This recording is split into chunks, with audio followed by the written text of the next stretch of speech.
So, good morning, India, and good afternoon, Australia. Today, we are going to take the eighth subject in out of the 10 competency areas of a project manager. So, this is about the communication management. Now, communication is a very, very critical for any project. For example, we know the Russia-Ukraine conflict is going on now. So if that is a project, why that is a project? For any person to defend or any person to be in forward march, because it has got a beginning and I'm sure it will end someday. So it's a project.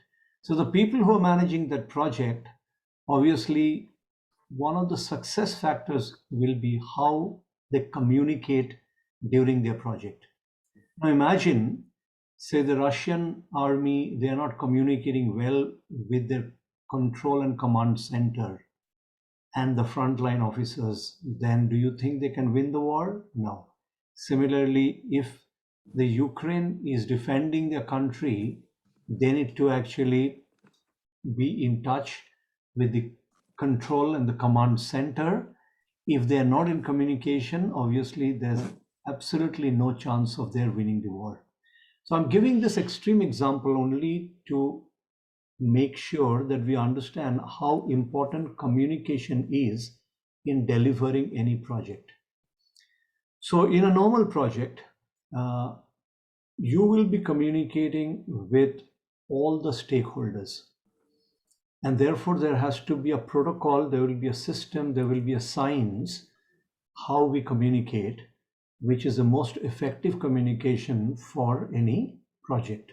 So today we are going to learn the communication management, and communication also includes uh, the back platform, which is what, or the medium of communication, which we call in project management parlor the PMIS, which is Project Management Information System.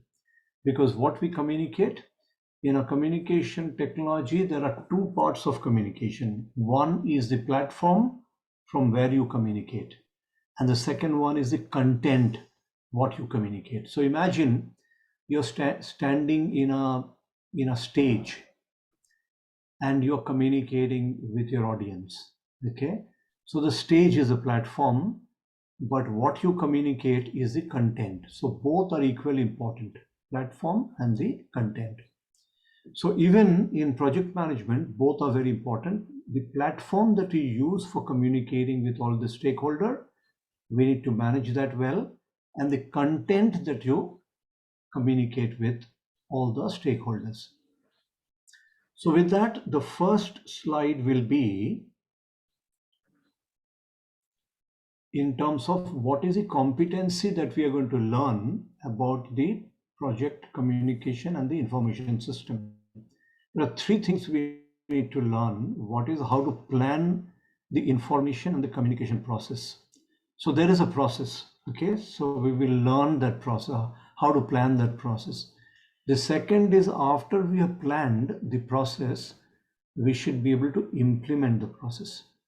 So that is also, there are certain structured, systematic way, which is very simple, but we will understand and know the implementation process of the techniques.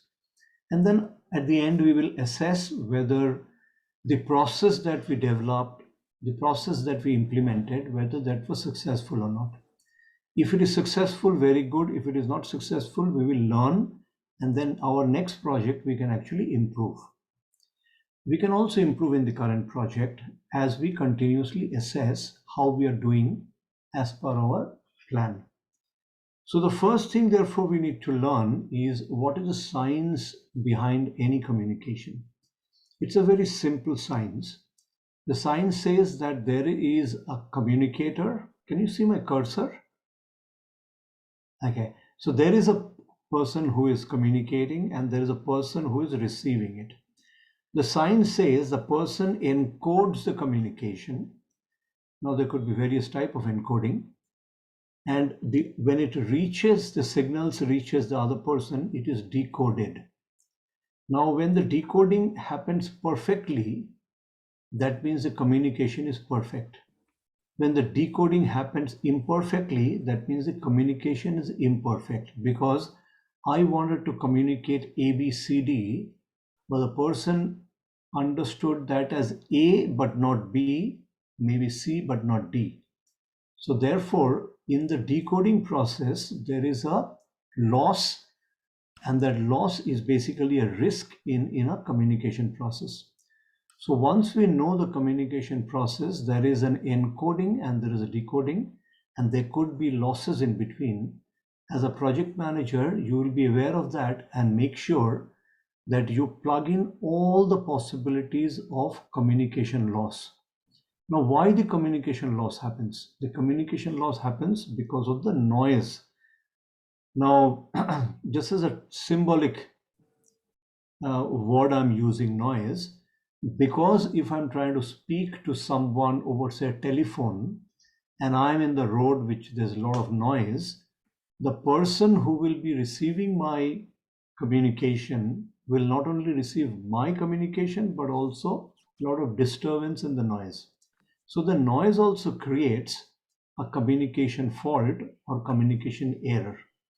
So therefore, when you're planning any communication, you have to make sure that number one, the coding and decoding system is perfect, so that when you code something from my voice to a signal which passes through a telephone, goes to the other person, and the other person decodes it perfectly so that he or she can hear the perfect uncoded communication. That means my planning has been perfect. Similarly, any noise which is around, I need to eliminate those noise. So that is the science. Now, I'm not going to explain anything more or go into any further details, because the concept was important for me to communicate. The balance you can use in your real life situation, and that will help you in terms of creating a perfect communication system. Okay, so therefore, the first thing that we would like to learn today in a project, what is the scope of communication?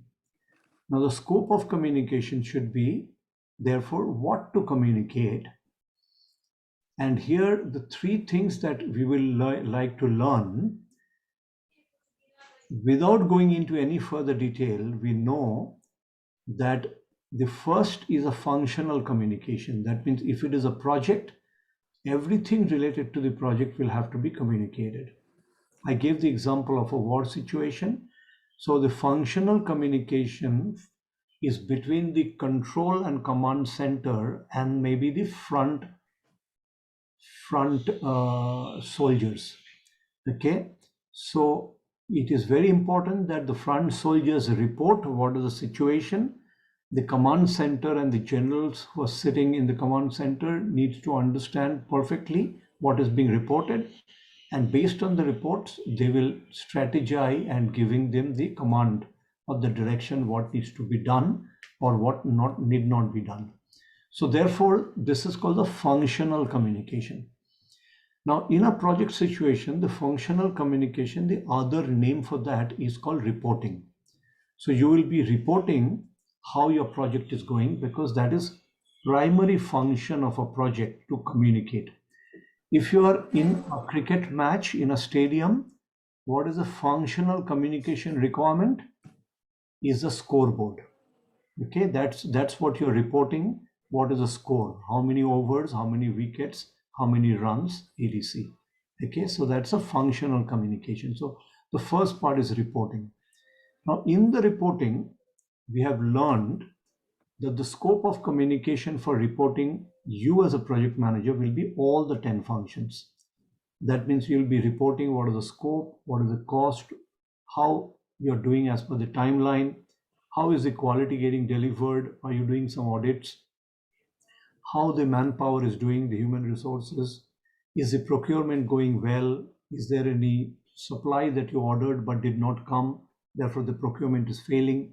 what are the risks that you're, or the challenges that you're facing, So therefore, each of the 10 elements that we have learned, which is a function of a project manager, you will be actually communicating or giving a report, an update. How often you will give the report, it's up to you to decide, depend on the project. Normally, most projects in an organization, there is a monthly report. But shorter projects, tighter projects, it's done on a weekly basis or a fortnightly basis. Some projects which are very long, you may decide that you will be reporting on a quarterly basis. So therefore, it could be a weekly, fortnightly, monthly, or a quarterly report. If not, at least we know all financial reportings are done once in a year. So we call this is the yearly closing date. At the end of the yearly closing date, we report the financial status, profit and loss, balance sheet, cash flow at the end of the year. So now we understood the scope of the communication. The most important, probably 80% of the scope will be around the functional reporting of how your project is going. And what you report there, you report how are you doing as against the baseline. That means the baseline is a plan, baseline of the cost, baseline of the time. So against that, are you doing more? Are you incurring more cost or are you incurring less cost? So therefore, I'm just giving an example what the reporting will look like. So you will report against the baseline. Is your project ahead or your project delayed? Now, other than that, you will also talk about in this main report, you will talk about the remedies and actions that you have taken, the outcomes that has happened. So anything and everything which you think is valuable, you will be including that in the scope of communication. Now, what most of the project managers don't do well is they forgot to incorporate the two other communication need, which is very much part of the scope. The first one is a special purpose communication. What is a special purpose communication in a project? All projects may incur some incidents or there could be accidents. Suppose you're building a high-rise building, okay? Someone is working on the 10th floor, on the facade, on the balcony. Someone can actually slip and fall. So there could be many accidents. Suppose you're walking within the project site, you didn't realize that there has been a dug hole which was not covered. So you are probably traveling at night, you didn't realize some worker or some security who is going around can fall into the dug hole and can have accidents. So these are called the basic risks in a project site, which is slip, trip, fall. So all projects do have these kind of risks. So whenever there is an incident and whenever there's an accident, immediately that has to be captured and immediately a report has to be created. Now, who wants to have that report? That's a different protocol. But what we need to know as a project manager, it is our responsibility. Incidents or accidents will have to be reported. Okay, makes sense till now? Okay, so that is called a special purpose. Now, the third thing which project managers forgot to plan is the ad hoc communication. What is the ad hoc communication? Your stakeholders know that you will be sending them a monthly report. Your stakeholders know if there is an incident or accident, you will actually send them a report. But sometime you will see your senior bosses, your general manager, vice president is meeting the CEO, and that person will say, Swati, Anubhav, can you actually give me a report? It's middle of the month, but I'm meeting tomorrow morning the CEO. He would like to know how your project is going. Can you give me a quick report? So this is called an ad hoc report. It's a request made for some specific purpose, which is out of turn. And it always happens in the organization. Always someone will call you and say, can you give me a ad hoc report? So you need to keep the provision for these ad hoc reports. what are the provisions that you will do? The provisions that you will do is that you will always keep your project up to date on a daily basis. Whatever that means, the run rate is not done in a cricket match at the end of the over. The run rate is actually created after every single ball. So what happened to this ball? Was it a duck ball or the 4 or a 6? So you update the scoreboard at the end of every day. So your planning for the communication will be that you will update that every single day, and then someone will be assigned to do it, and someone will be assigned to actually give you a report on call. It's like a live reporting. So therefore, even if your boss is going to the airport and say, jump into my car, I want to discuss with you about the project while I'm going to the airport, please take a printout. Okay, so these are called ad hoc reports. So you will also plan for such scope of communication. And all that I'm saying, these are not hypotheses, it really happens. I'm not sure whether you experience this. I've experienced this many times. When I was a junior, I had many trips with my seniors in their cars on the way to the airport, or went to the station, or wherever it is, or going home. When I was a boss, when I was a CEO, it was a protocol. Many of my juniors will wait for me to tell them, come to the car, because that's the time they will get. Suppose I was in Mumbai, my office was in Ballard Estate. From there to the airport will take me 1 hour, if not 1.5 hours. They always waited for that extra 1 hour in the car, one-on-one, because they know no one will disturb and no one will come and knock the door. So therefore, that was their opportunity to share. Someone has joined. I've admitted that person. Yeah, so that was their opportunity to actually have lots of good quality time with me as the CEO or the director, and they being my direct reportees. So therefore, you have to be prepared. So this is part of the scope.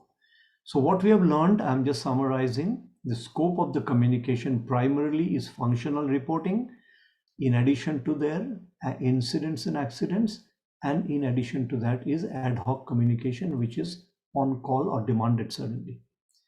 Now that we learned that, the second slide will talk about how do you plan, therefore, a communication which can deliver these reportings to the stakeholders as they require. So therefore, the first part of the planning is communication requirement comes from understanding the requirements of your stakeholder. If I understand what I need to communicate to whom, then I will be able to plan my communication very well.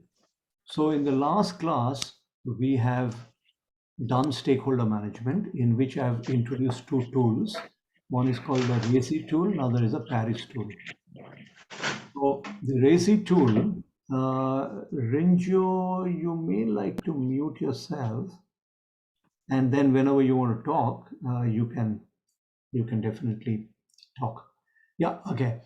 So what are the two tools, RACI or Paris? RACI is that to understand out of all the stakeholders who is responsible for certain tasks, who holds the accountability, who needs to be consulted from time to time, and who needs to be kept informed, like FYI. Similarly, in the Paris tool that we have introduced in the stakeholder engagement, we know who will be participating in the project task and activities, who will be accountable, who will review the activities or the progress, who will provide inputs for certain decision making, who will have the sign-offs. Now, once you know from the RACI and Paris model itself, you can have a lot of requirements for individual stakeholders. Now, who are the stakeholders?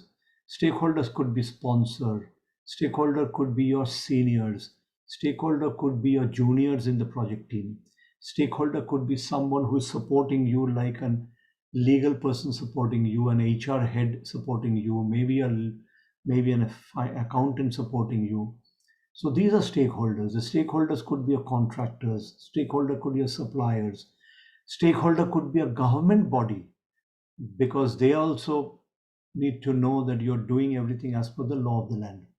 Now, once you have a long list of the stakeholders, by applying the RESI model and the Paris model, you will be able to have a good idea their requirements are. So Paris and RESI model gives the basic requirements which is fundamental to a project. In addition to that, what you will be doing is you will go and meet them. One to one, you will meet them and say, sir, can you tell me what you want to know from me from time to time? I'm the project manager.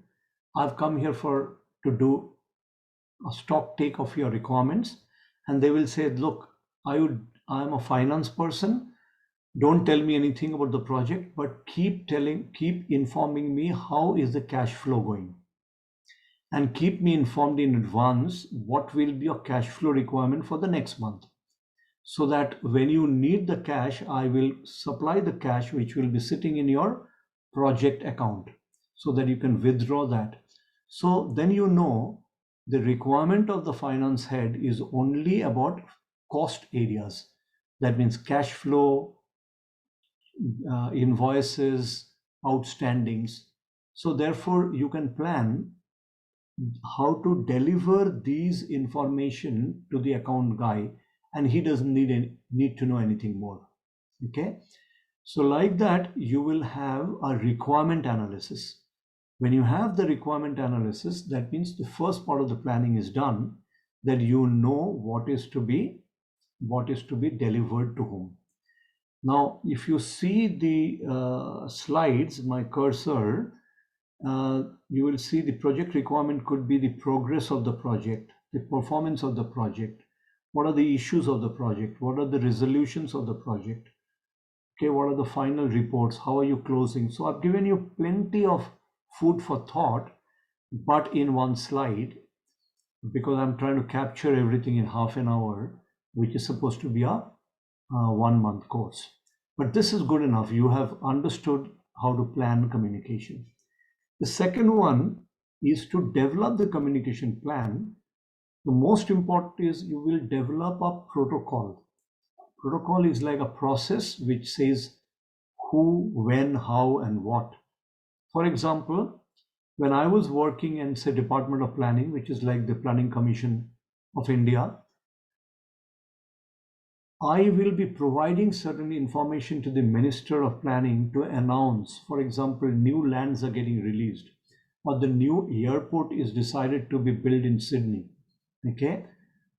The protocol says that though I'm the director, but still I'm only allowed to pass on the information to the minister.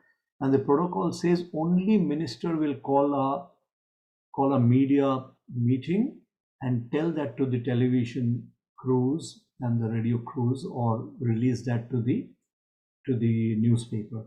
So this is a protocol. Every project do have such protocols.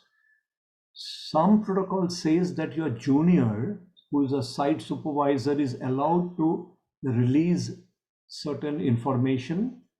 Some protocol says no, these type of information only it will come to you and you will release it. That is a protocol. So you need to create a protocol which is part of your planned communication. You mess it up, it's going to be very costly for you. For example, I gave you the example. Suppose I had the information that under this government, we have made 100,000 new homes delivered in last 3 years. And it's a real case. I had the information first.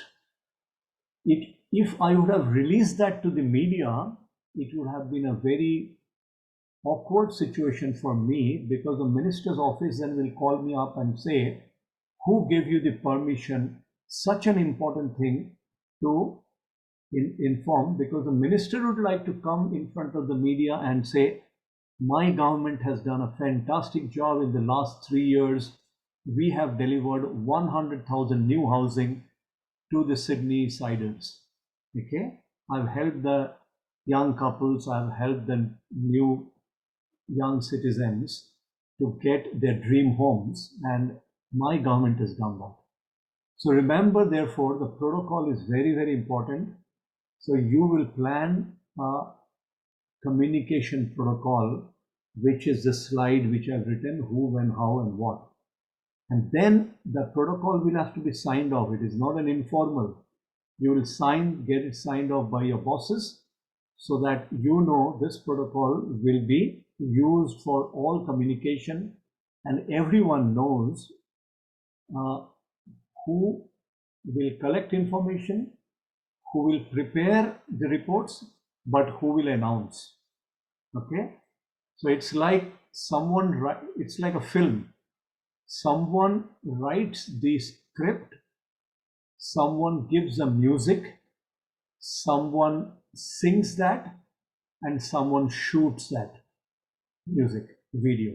Okay, so very strict protocol, who does what. Okay, so similarly in a project you will create who will do what. That is what we call as a communication protocol. So now that we have learned how to plan a communication, the next one is the platform or the medium through which you will be communicating. Now, this looks very simple, as all of us know, but I can tell you I've been teaching project management for a very long time to very, very senior, experienced project managers and still do not know how to use which media. I ask them, when will you use an email as against just making a phone call to communicate? You don't have answers. So I've given you the answers in one slide. Understand, email is a one-way communication. It's a very bad communication actually. Normal problems of communication comes because you do a one-way communication through email. The other person, the way the other person receives, you have no idea. And sometimes they get angry, sometimes they get frustrated, sometimes it is misunderstood. So always use email when most probably it is for your information only. More for information or setting up meetings. Remember, where two-way communication is not that important. It's a one-way communication important. You use email for when one. The moment you want to have a two-way communication, you pick up the phone and have a conversation. Because not only you want to communicate, you want to hear the response. Why is that? I told you the science of communication, that when you send a message to the other person, you do not know how the other person is decoding it. You need to know, therefore, this cycle, you can see the loop is getting back to you. You want to ask, have you understood what I'm saying? So encoding, sending, decoding, and then it coming back to you. And then okay, perfect communication. What I wanted to communicate is what has been communicated, what has been understood. So most of the time you'll prefer a two-way communication. And when you want a two-way communication, use the mediums of two-way communication. There are two mediums mostly. One is a phone call, another is personal one-to-one. Okay. Similarly, when it is a sensitive, confidential communication, you will use the closed door one-to-one communication. You don't want to keep a record. It's in confidence. Okay. So you will use a personal communication. When will you use a letter? A letter is normally a formal record keeping or a legal requirement, that I'm creating a letter, signing and sealing and putting a stamp. It's like an order. So you will create those kind of communication through a letter type of communication. But some communication you want to broadcast, everyone should know. We have achieved the milestone of 100,000 home delivery. So then those kind of broadcast you call social media and the mass media. Okay, so the brackets are very important. The other one is when you're talking about efficiency of communication, convenience of communication, then you basically use like a video conferencing or the virtual conferencing, where it's very efficient because you have no time wasted for traveling, no time wasted for waiting outside the boss's house room, meeting getting delayed. It's a very, very efficient process of video conferencing, because 12 o'clock the meeting means 12 o'clock it starts, everyone logged in. Okay, so when time efficiency, you will use this medium. Sometime you want to have face-to-face for one specific simple reason, that you want to observe the non-verbal communications. It is like the principal of a school calling a child and saying, you made some naughty things and I'm punishing you. Is it clear to you? Did you understand? If it was an email or a phone call, the person will say yes, but you have no idea whether that yes was yes sir or yes sir. Each of this communication which is non-verbal means something more, that the person is saying yes because I have no other option. You are my principal, you are my godfather, parents, father, mother, boss, whatever you said. I'm agreeing because of your position, but I'm not agreeing from my heart. So as a boss, sometime in a project, you would like to know, when you're communicating through the non-verbal communication, how the communication is getting received. And therefore, those cases you will always have a face-to-face meeting, because non-verbal signals are very important to capture. Okay, it's been genuinely accepted, or it has been accepted just because the power and position. Now, also, when you are using an internet-based communication through a portal, through a forum, through web-based communication, you also use that when you want to reduce the power distance. Now, in an organization, if you're having a face-to-face meeting in a conference room or a meeting room, you will always see there is a hierarchy. The bosses will sit in the front row, the juniors will sit in the back row. Correct?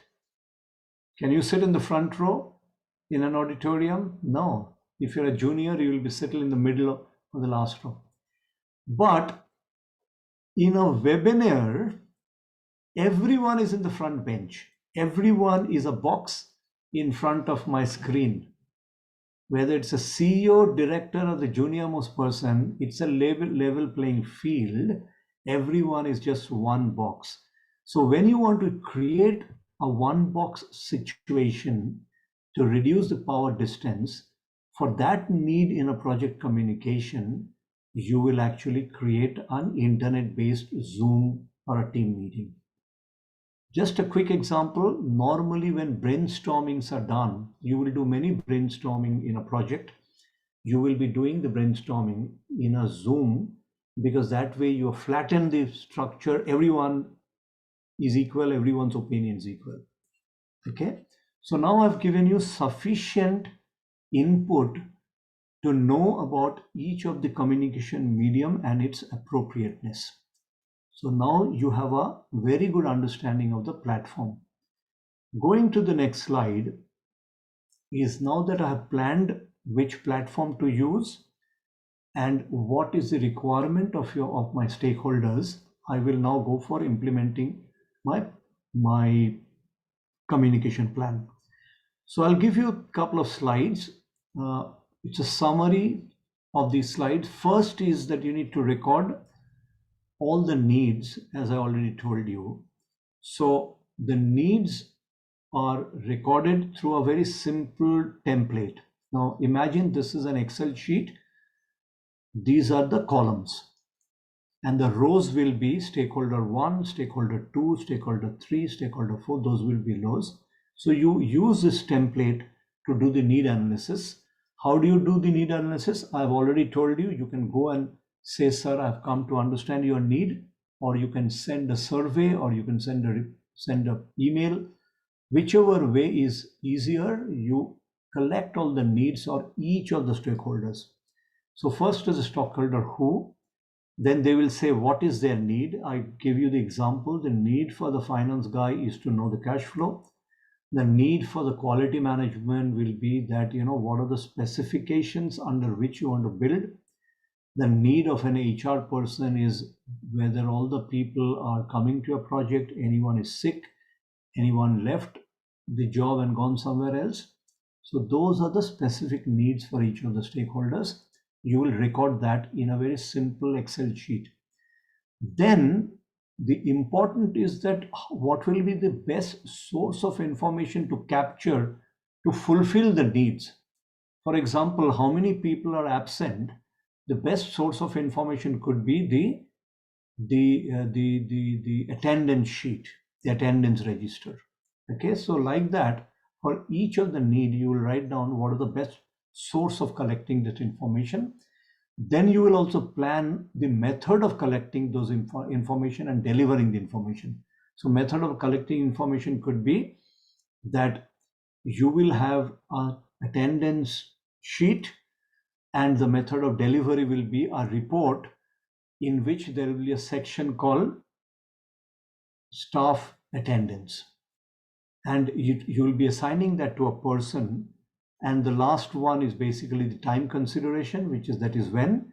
And you will see, you will collect every day, but you will report every month. Okay, so this is a simple template I'm giving you. You can use in your project to do the need analysis. The second is after you got the need analysis, out of all the needs, you might decide, no, all the information there is asking for, I may not give, because you're not in the business of a newspaper. Okay, you're not giving every news which sells. You are only giving that information which you think is appropriate, legitimately asked by the stakeholder, and you can share without any risk of your project. So therefore, there is a selection process. So in the previous one, you have got a whole list of needs.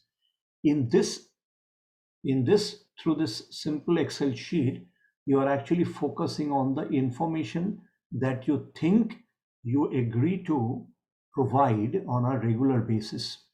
So again, it is the category of the information and the stakeholder and the needs, but what is the information that you think is important to communicate, and that has been accepted by you and your team or maybe your bosses, that yes, this will go in my communication or my reporting. So for example, the scoreboard of the cricket team, they have decided that of all the information the spectators are asking, I will only give them how many overs, how many runs, and I will not give them how many dot balls in the scoreboard. I'll not give them how many, what is that called? How many aces and how many bouncers. So there are a lot many information which is normally fed to us through the television channels. But the scoreboard, which is a formal communication for a scoreboard for a project like a cricket match, they have only agreed to give some basic fundamental information. So this is the second thing that you will do, that you will decide out of all the information what will you do, and that has been accepted. Once you've done, the third tool that is I'm introducing for your ease is that therefore planning what is the content, what will the information look like. So the content is what is the key message and description of the specific communication. Okay, the key message could be about the cost part of your business, and the specific communication will be the cash flow, how many bills outstanding, how many invoices collected. Those are the specific communication. So you will create the content, what will go in your report. Once you've done that, you have actually implemented a plan of satisfying the needs of all your stakeholders based on what you collected and based on a nice protocol that you have created, which could be shared as per the agreed signed off protocol. So which means the next one will be, how do I integrate all the three into one final tool called protocol? So I've created something here for you to know. You can create your own protocols, but this is a simple protocol where another Excel sheet where the name of the stakeholder will be written. So here I've given the example, the sponsor or the project sponsor is the stakeholder. The category of information he or she asked you is to say, give me all the key performance indicators because I'm giving you money. I need to know what your performances are. The need that said is please give me the progress report, and the message content you have decided that in the progress report you will talk about the 10 functions. How are you doing in cost, scope, or time?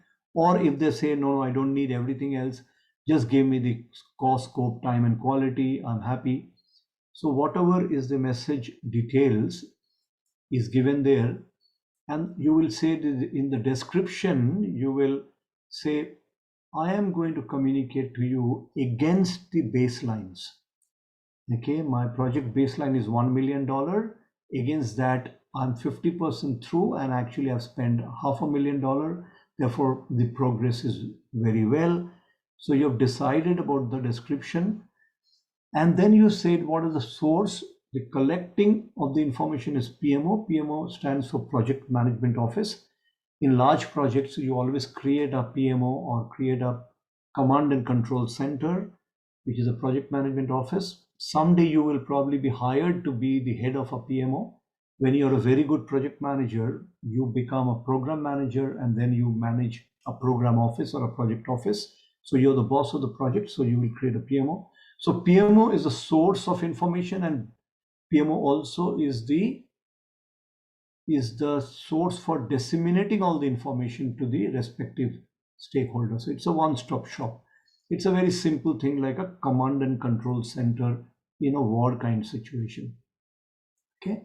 And then you say that all these will be done through emails, and the format will be using the software, which is the project management information system. I'll talk about in my last slide, the project management information sector, and the timing will be monthly.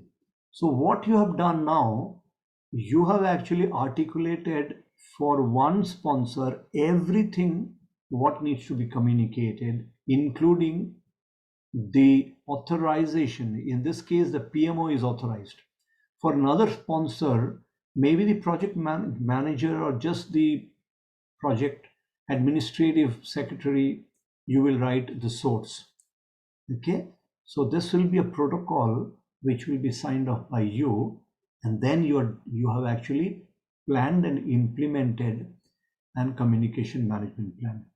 So that means that leave us only for last two slides, which are basically what is this project management information system. In large project, you will not do it in an Excel sheet. In small projects, you will do it. In large project, you will use softwares. So that is what is called the project management information system, which is nothing but a logical organization of all the information which is required to execute the project successfully. Okay. It is normally a software application. It could be an app or it could be a desktop app. It could be either web-based or it could be computer-based. Computer-based you will do when you have only one office. Web-based when you have multiple offices, multiple sites. So that time you'll have web-based so that you can pull information or you can input information from multiple locations. Okay, so that will be web-based. And normally a PMIS is a simple filing system which can start with a spreadsheet like Excel sheet I've shown, but it could be as complex like an ERP, like an enterprise resource planning, ERP kind of solutions. Okay, so how that it works, there is a there's a database in which you collect information from various sources and put in the database. We know this is called, the database has got many data cubes. And then in the data cubes, you have basically extraction tools, which is called data mining. Many of you know about big data. So all the big data is put into a centralized database. Then data mining, data cubing is being done. And based on the output requirements, those are used as a preconceived dashboards And those outputs, reports, and dashboards are actually disseminated on an access control basis to some people. So the cost information will be given access to the cost accounting head. It will not go to many others. My suppliers and customers will not know. But the suppliers and customers might be getting the information about the project progress, how much of scope is being delivered. Okay, and someone like a sponsor will get access to all the dashboards that you've created. So in a PMIS, Project Management Information System, you can actually create through this app or the database and a system access controls to provide online regular informations to various stakeholders. And therefore, the next slide is the last slide, which is about what is a PMIS. Some of the brands, and I've given you, Oracle's Primavera is one of the most widely used PMIS worldwide, and especially in Australia, government departments, because it's an enterprise solution. You keep putting all the information of your project from HR, attendance, incidents, accidents, cost, everything can be put in and everything can be extracted. So it's a very good database. Then there are other databases like Rick or Asana, Zira. There are some free database also, which you can use this as a project. So basically, therefore, the PMIS is used to collect information, combine the information, and to distribute the information. It's a platform to communicate effectively. It could be manually done or automated process. And there are various softwares which is either free or you can hire, buy, and you will use this software to collect information regarding your project, combine those informations, and then disseminate with reports or dashboards. Okay, so with this I will conclude the today's class, which is about the importance of the project and its communication. And let's see what we have learned today.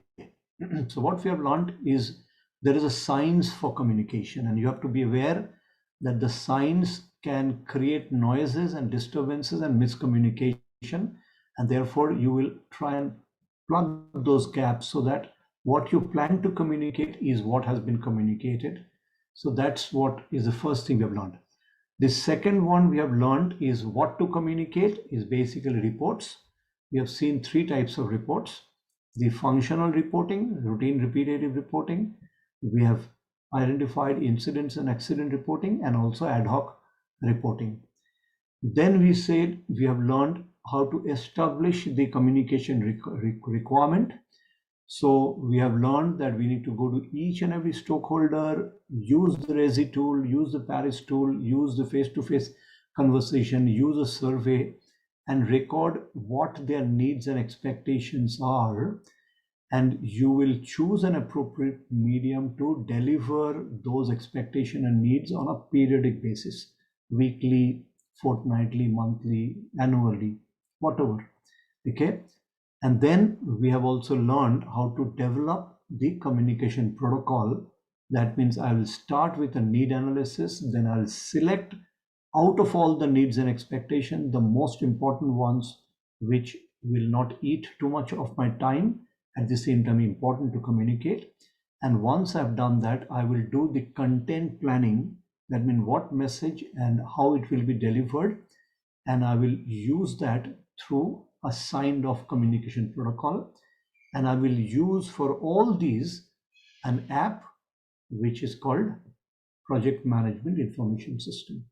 So this completes, gives you a very good idea about the communication part of the project manager's role and how to do it. So with that, I will stop the recording now and I will take the question answers. So Goldie, are you with us to stop the recording?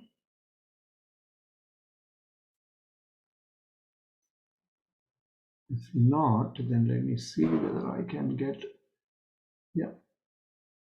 I will stop the recording by stop recording. Yep.